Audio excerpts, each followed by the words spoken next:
This is the audiobook sample for Bent, Not Broken by Ki Brightly and M.D. Gregory. This is my 29th audiobook, and it was released on September 11th, 2020. Evan is a cop, and Madden is a lawyer, but this isn't Law and Order. The two of them are always against each other in the courtroom.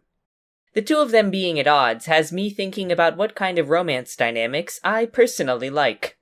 My ranking from most favorite to least favorite, of the ones I can think of, is this. 1.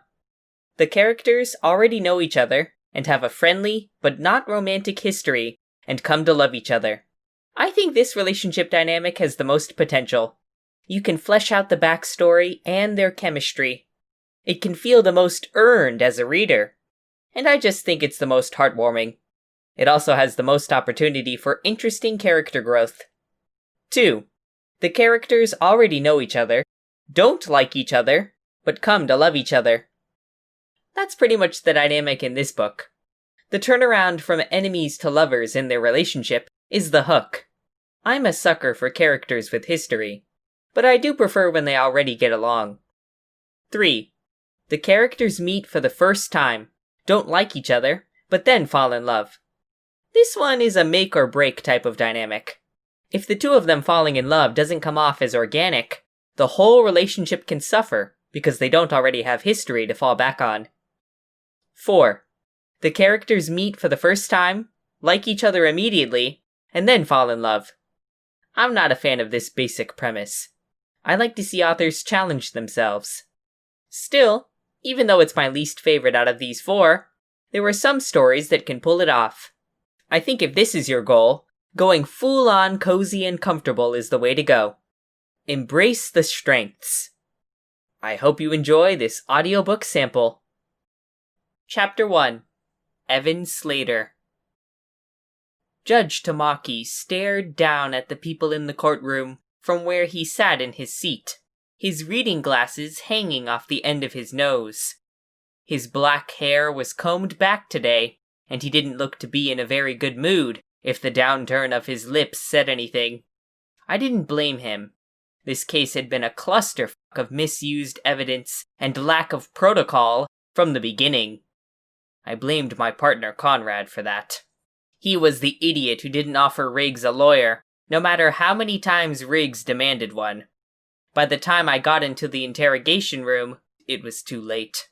Riggs knew we'd f***ed up, and his lawyers used it to their advantage.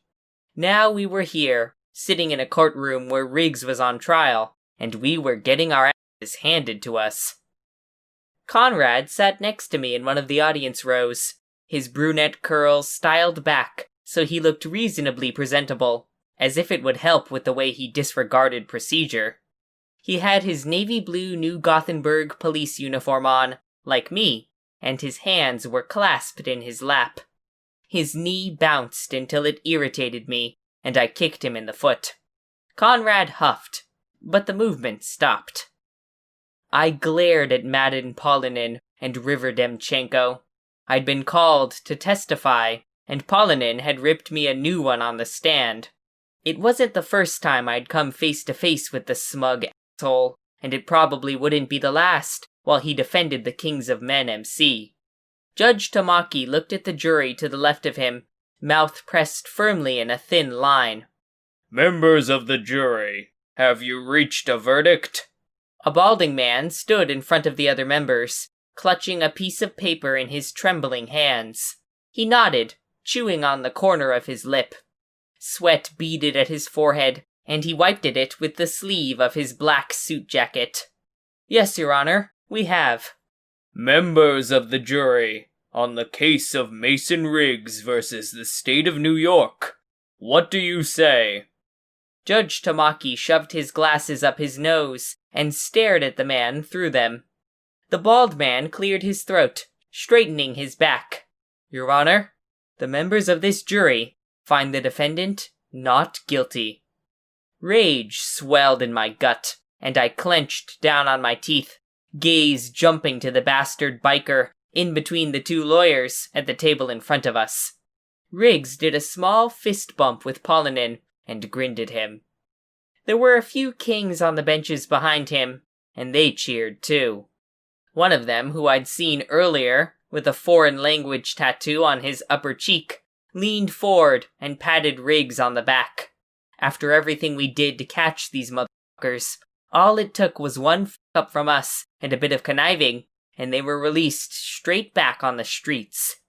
Did the residents of New Gothenburg want a crime-free city? They'd never get it with these motorcycle clubs. Tamaki slammed his gavel down, and the room silenced.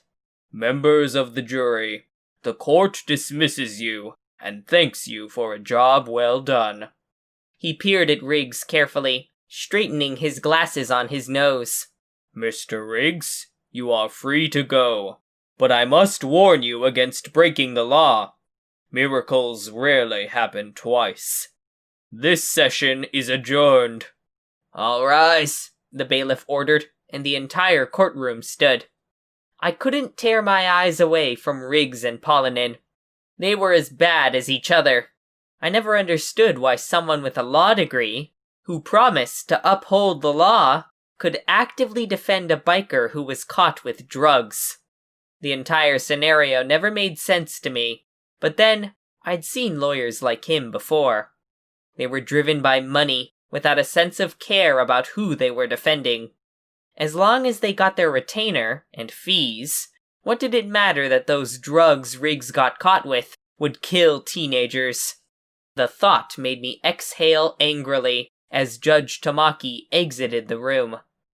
I waited until the door shut before I stood and strode through the crowd that had been filing toward the doors, shaking off Conrad's attempt to grab me. Polunin turned toward me, his chin held high and a smile on his smug mouth. A link to purchase Bent, Not Broken is in the description below. This title was a royalty share production, so I make 20% from any purchases. Thanks for listening.